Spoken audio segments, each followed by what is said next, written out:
Goeiedag en hartlik welkom by NG Vera Park se digitale bediening. My naam is Pranay Jacobs en vandag se preek kom uit 1 Samuel 16 van vers 1 tot by vers 13. Jy is ook welkom om na die Bybelstudie video te gaan kyk oor hierdie gedeelte. In die Bybelstudie gaan ons 'n bietjie meer in detail kyk na die konteks agter die verhaal, asook van die teologiese temas. Vandag tydens die preek gaan ons die vraag vra, hoe kan hierdie teks ons help as gelowiges om in 'n wêreld wat so oorval is met lyding, 'n wêreld waarin mense uit vrees uit leef, ook 'n verskil te maak en die stem van genade te wees te midde van tye van lyding. Ek kan onthou toe ek op skool was, as jy sport gedoen het en ons by 'n ander skool gaan optree het, dan het jy 'n uniform aangetrek. Dit was nou nie jou skooldrag gewees nie, maar daardie uniform het baie keer die skoolwapen opgehaat op die baadjie wat jy nou aangehad het in die bus op pad na die sporttoernooi toe. En jy het basies letterlik die klere aangetrek van die skool wat jy gaan verteenwoordig op daai dag. Wanneer jy hierdie kleed aantrek en hierdie wapen dra, daai wapen wat natuurlik staan vir iets, vir die waardes van die skool wat jy verteenwoordig, dan beteken dit jy gaan nie daar in jou eie hoedanigheid as 'n individu nie. Jy gaan om die skool en sy waardes uiteindelik daar te verteenwoordig. Dit beteken jy gaan op 'n sekere manier moet optree. Jy gaan dinge moet doen wat jou skool van jou verwag om te doen. Nou as gelowiges word ons geroep daar waar ons in die wêreld ingaan om God se koninkryk te verteenwoordig. Maar dit is nie altyd maklik nie. En die kernvraag wat ons vra uit hierdie teks uit vandag is, hoe help hierdie verhaal van Dawid se salwing ons as gelowiges vandag om anders te wees as die res van die wêreld, om die kleed aan te trek waarmee ons God se koninkryk verteenwoordig. Voordat ons lees, kom ons bid saam en ons vra ook die Here om vandag sy woord in ons harte te seën. Here Jesus, dankie dat ons op hierdie manier ook rondom die woord kan vergader. Dankie Here dat U ook die woord aan ons openbaar, dat ons daarin kan ontdek wie U is, wie ons is, hoe ons aan U verbind is en ook hoe U wil hê ons moet leef. Here, ons wil vra vandag, Here, dat U hierdie woorde in ons harte sal seën, dat dit ook vrug sal dra in die wêreld daar buite. Amen. Die Here het vir Samuel gesê, hoe lank gaan jy nog treur oor Saul? Dit is ek wat hom verwerp het as koning oor Israel. Vul jou horing met olie en vertrek. Ek stuur jou na Isaai van Bethlehem, want tussen sy seuns het ek vir my 'n koning gesien. Maar Samuel het gesê, hoe kan ek gaan? As Saul daarvan hoor, sal hy my doodmaak. Toe sê die Here, 'n verskalf moet jy saam met jou neem, en dan moet jy sê, om aan die Here 'n offer te bring. Dit is waarvoor ek gekom het. Nooi jy dan vir Isaai na die offer, en ek sal jou meedeel wat jy moet doen. Jy moet vir my die een salf wat ek vir jou sal sê. Samuel het gedoen wat die Here gesê het. Toe hy in Bethlehem aankom, kom die oudstes van die stad hom bewend tegemoet en vra, beteken u koms vrede? Hy het gesê, ja, vrede, om aan die Here offer te bring. Dit is waarvoor ek gekom het. Heilig julleself en kom saam met my na die maaltydoffer. Hy het Isaai en sy seuns toe geheilig en hulle na die maaltydoffer genooi. Toe hulle inkom en hy vir Eliab sien, het hy gedink, sekerlik, hier staan voor die Here sy gesalfde. Maar die Here het vir Samuel gesê, moenie na sy voorkoms en sy reisige gestalte kyk nie, want ek het hom afgekeer. Dit gaan immers nie oor wat die mens sien nie, want die mens kyk na wat hy sien, maar die Here kyk na die hart. Isaai roep toe vir Abinadab en laat hom vir Samuel verbygaan. Maar hy het gedink, ook hierdie een het die Here nie gekies nie. Daarna het Isaai vir Sama laat verbygaan. Maar hy het gedink, ook hierdie een het die Here nie gekies nie. So het Isaai dan 7 seuns vir Samuel laat verbygaan. Maar Samuel het vir Isaai gesê, die Here het hulle nie gekies nie. Samuel vra toe vir Isaai, is dit al die jong manne? Hy het geantwoord, die jongste is nog oor, maar kyk, hy is besig om die kleinvee op te pas. Toe sê Samuel vir Isaai, laat haal hom, want ons gaan nie eet voordat hy hier aankom nie. Hy het dit gedoen en hom toe laat inkom. Die seun was rooierig met mooi oë en 'n goeie voorkoms. Die Here sê toe staan op, salf hom, want dit is hy. Samuel het die horing met olie geneem en hom daar tussen sy broers gesalf. Die gees van die Here het van daardie dag af en ook verder van Dawid besit geneem. Samuel het toe opgestaan en na Rama gegaan. Daar is 'n duidelike kontras in hierdie teks tussen hoe God kyk na mense en God se verwagtinge en hoe mense na mense kyk en mense se verwagtinge. Selfs Samuel kyk aanvanklik met wêreldse oordeel na Eliab en sien 'n koning op grond van sy uiterlike, op grond van hoe hy lyk. Dan gryp God in en sê vir Samuel dat hy nie reg kyk nie. Hy kyk met die verkeerde oë na Eliab.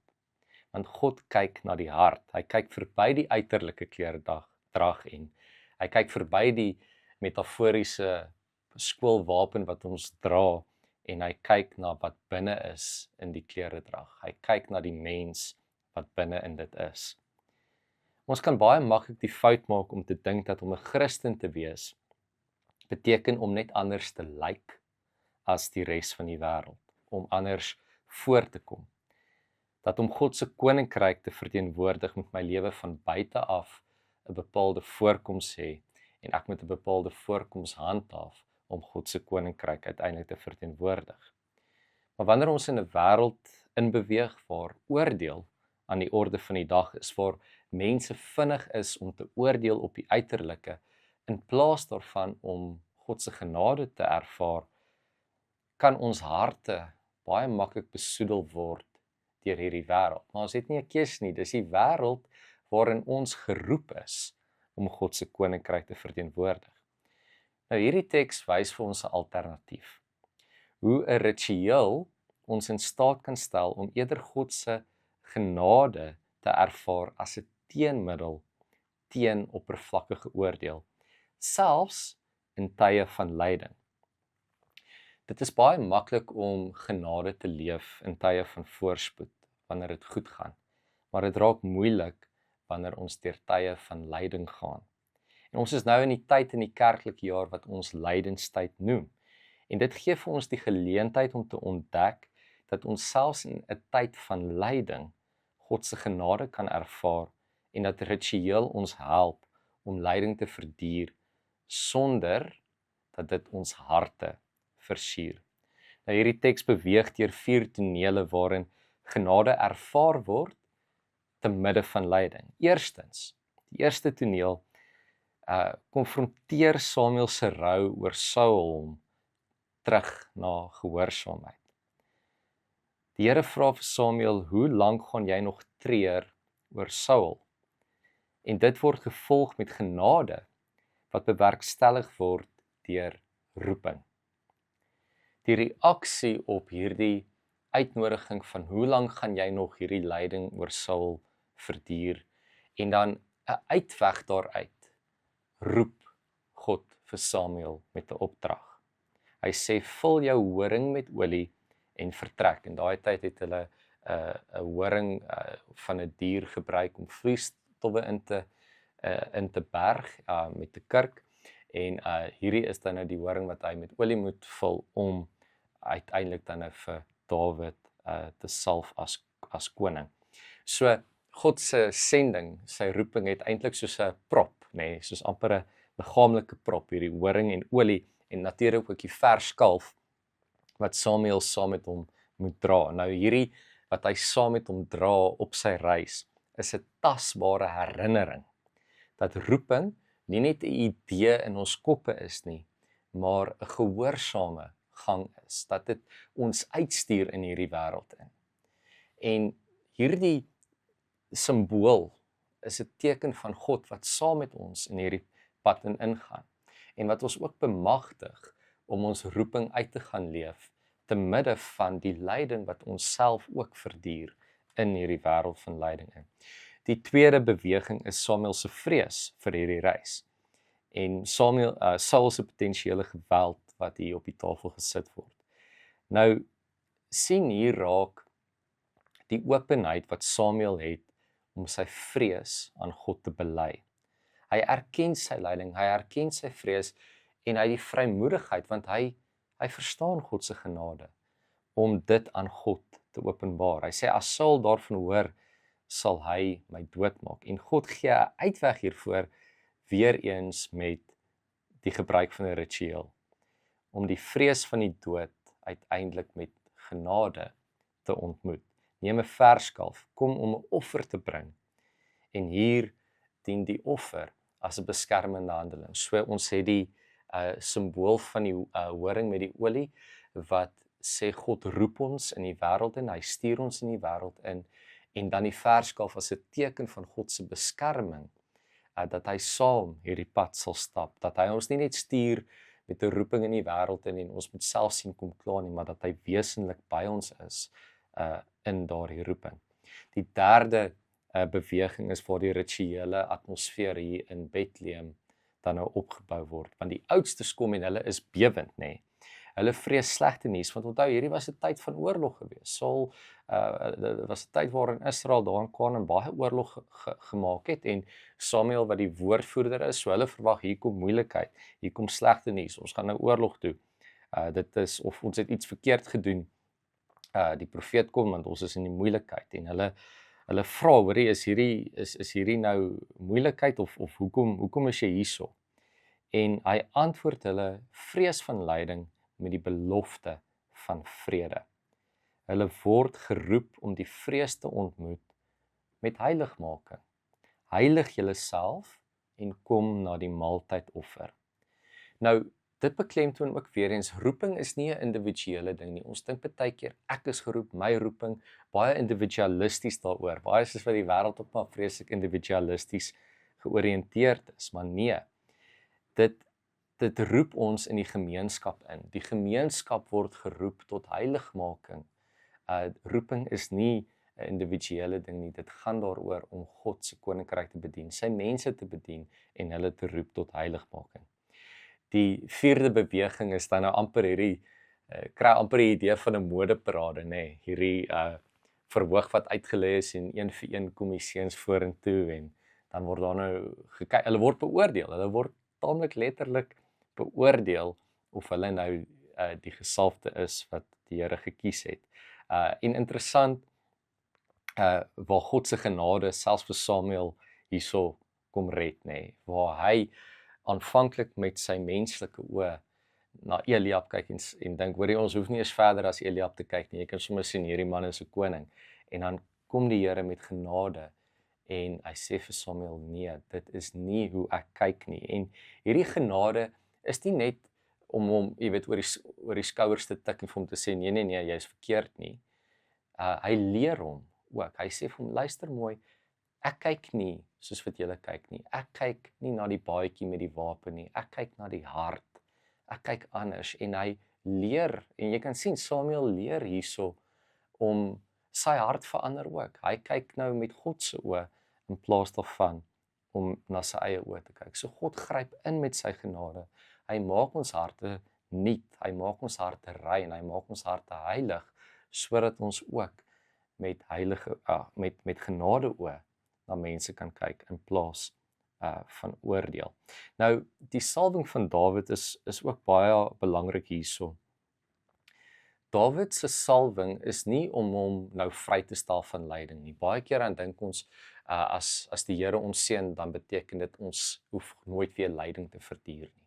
Maar gaan kyk, die Bybel is 'n verhaal van lyding, waar mense binne in lyding God se genade en sy teenwoordigheid ontdek, juis binne in tye van lyding. So Dawid se salwing stel hom nie vry van lyding nie, maar daar word in die teks gesê dat die gees van God neem besit van Dawid. Wat beteken, die belofte van God se teenwoordigheid is by Dawid in hierdie pad van lyding wat hy nou moet stap. Want kyk, hy het nie, toe hy net daar in die veld was, skape opgepas het hy min verantwoordelikheid gehad. Nou word hy gesalf tot koning, nogal 'n promotion, hè, maar dit kom saam met verantwoordelikheid, dit kom saam met lyding en weer eens die belofte van God se teenwoordigheid. Nou om hierdie prakties te maak, kan ons die vraag vra, hoe kan ons harte heilig maak om God se genade te saai in tye van onsekerheid, in tye van oorlog, in tye van lyding. Met ander woorde, hoe kan ons uitgaan in die wêreld en God se koninkryk verteenwoordig met die regte harte? Nou eerstens, ons moenie die fout maak om te dink hierdie rituele, hierdie godsdienstige handelinge stel ons in staat om dit gaan nou God se hand forceer om ons harte te verander nie. Nee. Ons kry geloof en genade wat God vir ons gee, nie op verdienste nie. So ons geloof stel ons in staat om na God toe te kom, eerstens met ons vrese, soos wat Samuel het. Ons kan vrylik na God toe kom en vir hom sê wat dit is wat ons vrees, wat ons lyding is, wat dit is wat dit vir ons moeilik maak om in die wêreld in te gaan om God se koninkryk te verteenwoordig. En ek dink hierdie rituele kan ons help om te sê, maar gebruik hierdie tool wat God vir ons gee, wat ons geloof ons in staat stel om prakties te kan uitoefen, om ons harte sag te maak, om hierdie roeping uiteindelik te kan uitleef. Nou, ons gaan nou nie 'n beeshoring elke dag hier in ons sakke ronddra wat vol olie is nie. Ek dink dit gaan nogal 'n morsige affære wees. Maar iets so eenvoudig soos om 'n klippie op te tel uit jou tuin uit en dit in jou sak met jou rond te dra. Dat daai klippie jou herinner aan jou roeping. Dat dit jou herinner aan God se beskerming en dat hy saam met jou hierdie pad gaan stap. Maak nie saak wat jou lyding is nie. Maak nie saak wat dit is wat jy mee worstel op die stadium nie. God is by jou. Sy teenwoordigheid gee vir jou roeping. Dit gee vir jou purpose. Dit beskerm jou en dit stel jou in staat om hierdie opdrag van genade uiteindelik tasbaar te maak. Nou ek wil afsluit met 'n paar, noem dit nou maar praktiese rituele wat ons kan help om ons harte nuut te maak om God se genade te ontvang en uit te leef as 'n teenmiddel van die oordeel van die wêreld waarin ons leef. En dit gaan dalk nou miskien bietjie vreemd klink, maar hou 'n dagboek van genade. Skryf vir jou 'n boek waarin jy aan die einde van elke dag kan skryf en ek gaan 'n paar vrae deel wat jy kan gebruik in hierdie dagboek om net jouself te herinner dat God by jou is, dat sy genade by jou is en dat deur geloof ons die krag het om die lyding en die oordeel van die wêreld te oorkom. Die eerste vraag wat jy kan vra aan die einde van elke dag is: waar het jy vandag God se genade ervaar? En dit kan iets so eenvoudig wees soos die reën wat ons so lekker ervaar hierso. Die reën is 'n teken van God se sorg, nê, dat hy omsien, dat hy na ons kyk. Waar het jy God se genade raak gesien? Waar was dit daar en jy was afwesig, waar jy dit dalk nie raak gesien het nie? Die tweede vraag in jou dagboek van genade: waar het jy verkeerdelik geoordeel vandag? Waar het jy so Samuel die oppervlak na die oppervlak gekyk en op die oppervlak geoordeel? Nou, om dit neer te skryf is 'n belydenis van skuld, 'n belydenis van afhanklikheid. En belydenis is 'n ritueel. Dis 'n ritueel wat God vir ons gegee het, wat moontlik is deur geloof, sodat ons tekortkominge en ons vrese aan God kan bely. Dit is 'n uitnodiging om te sê ek het U nodig. Gebruik daardie uitnodiging. Erken waar jy tekort geskiet het as 'n belydenis van skuld. En dan 'n baie belangrike vraag: wat verwag God van my en wat verwag ek van God? Sien, ons is baie keer nogal vatbaar daarvoor om vir die Here alles te sê wat ons van hom verwag, sonder om te dink wat dit is wat hy van ons verwag. En baie keer is hierdie nie dieselfde nie. Jy weet, ek verwag dat die Here vir my 'n Ferrari gaan gee en nou gee hy vir my 'n Mercedes, nê. En dit is nie hoe dit werk nie. Ons moet baie mooi onderskeid maak tussen dit wat God verwag en dit wat ons verwag. Nou, dit roep ons tot gehoorsaamheid aan ons roeping, nê, dat wanneer ons in die wêreld in beweeg, dat ons nie op grond van ons eie verwagtinge gaan en leef nie, maar dat ons werklik God se koninkryk verteenwoordig. En dan laastens, waar kan ek in hierdie week, en dit is nou 'n refleksievraag eintlik vir die toekoms, nê, waar kan ek hierdie week God se genade met mense deel. Om vir iemand te bid of om uit te reik en stil te staan by mense. Nie om te oordeel nie, maar om saam God se genade te ervaar. Kom ons sluit af en ons vra die Here om ons ook te seën op hierdie reis. Here Jesus, dankie dat U vir ons genade onvoorwaardelik kom gee. Dat U saam met ons 'n pad stap en ons bemagtig deur geloof. Gee Here dat ons nie sal probeer om alleen in die wêreld in te gaan nie, maar dat ons U koninkryk sal verteenwoordig met die regte harte, nie met 'n uiterlike voorkoms nie, maar Here met die integriteit van genade wat U vir ons kom gee, dat ons in tye van lyding hoop vir die wêreld kan gee. Amen.